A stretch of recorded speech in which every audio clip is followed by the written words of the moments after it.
Good morning students. देखिए आज हम कक्षा 9 का मैथ्स पढ़ेंगे, है ना। मैथ्स की शुरुआत कर रहे हैं आज। तो मैथ्स का सबसे पहला चैप्टर हमारा 9 का सबसे पहला चैप्टर का 1.1 पढ़ेंगे, ठीक है। तो देखिए इस लेसन में इस लेसन का सबसे पहला सवाल 1.1 का सबसे पहला सवाल दे रखा है आपको कि क्या शून्य एक परिमेय संख्या हो सकती है। कि क्या शून्य एक परिमेय संख्या हो सकती है। क्या इसे p/q के रूप में लिख सकते हैं। क्या इसे p/q के रूप में हम लिख सकते हैं, है ना। तो is zero a fraction number, can we write it in the form of p/q। देखिए अब हमको क्या देखना है कि इसको हम p/q के रूप में लिख सकते हैं, नहीं लिख सकते हैं। तो देखिए इसका एक छोटा सा मतलब जैसे p/p मीन्स क्या होता है अपना अंश, और q मीन्स हर, है ना।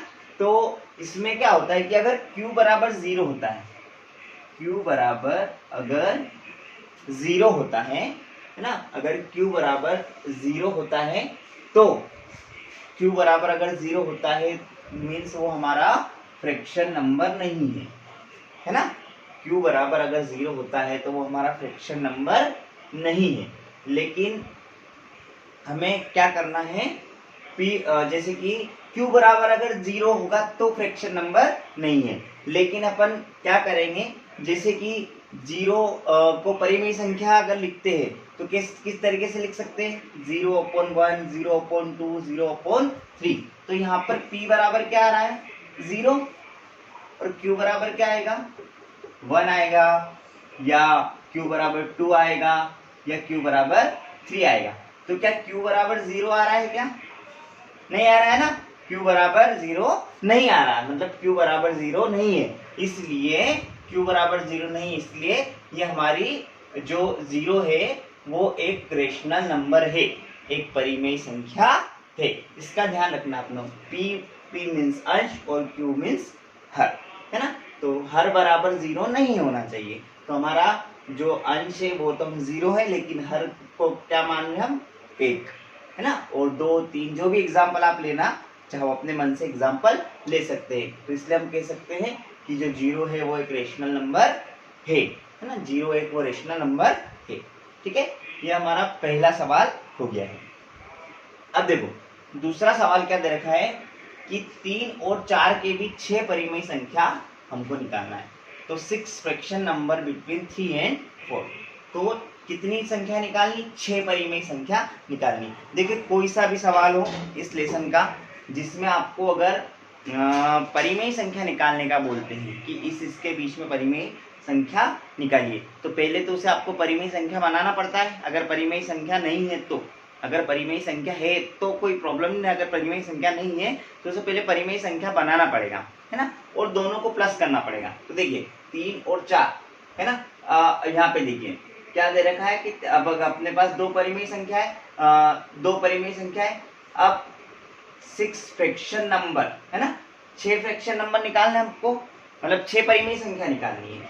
तो हमको एक उसमें प्लस करके चलना है। कोई सा भी सवाल हो जितनी परिमेय संख्या निकालनी उसमें आपको एक प्लस करके चलना है। तो 6 + 1 7, है ना, मतलब कितना हो गया 7। टोटल कितना हो गया ये 7। इसका ध्यान रखना है कि कितनी भी परिमेय संख्या निकाल, जितनी से अगर 5 निकालने का बोलता है तो 5 में एक प्लस करोगे तो 6 करोगे, ये आपको करना जरूरी है, ठीक है। अब परिमेय संख्या के रूप में लिखने पर, अब देखो 3 और 4 को परिमेय संख्या के रूप में लिखेंगे तो 3/1 और 4/1। परिमेय संख्या का मतलब क्या होता है, जो बटे वाली संख्या होती है, जिसमें बटे वाले अंश भी हो और हर भी हो। इसमें क्या है, केवल अंश ही है, इसमें भी अंश है।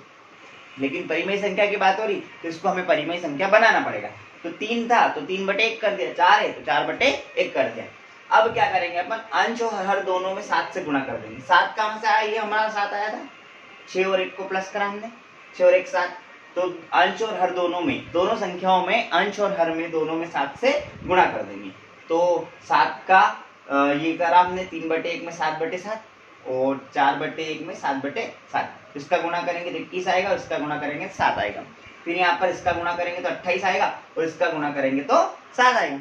अब देखिए अब हमारे पास दो संख्या आ गई है ना, मेन दो संख्या आ गई। एक तो 21/7 आ गई है, ये लोएस्ट वाली सबसे छोटी संख्या मीन्स, और ये 28/7 7 आ गई। ठीक है, अब परिमेय संख्या, हमको 6 परिमेय संख्या निकालनी है। तो देखिए 21/7, 22/7, मतलब काउंटिंग चलानी है यहाँ से। अब 21/7, ये 21/7 था और ये 28/7 था। अब दोनों के बीच की जो संख्या है वो हमारी सब परिमेय संख्या है। तो 22/7, 23/7, 24/7, 25/7, 26/7 और 27/7, ये 6 संख्या है जो हमारी परिमेय संख्या आ गई, जो हमको इस सवाल में निकालना थी। इन दोनों के बीच की परिमेय संख्या हमको निकालना थी। तो ये हमारी 6 संख्या जो हो गई, ये परिमेय संख्याएं हो गई। इतना आपको समझ में आ गया होगा। अगर नहीं समझ में आया तो वीडियो को एक बार रिपीट करके देखना है ना। आगे कोशिश करना है कि इसके आगे के सवाल आप करो। धन्यवाद।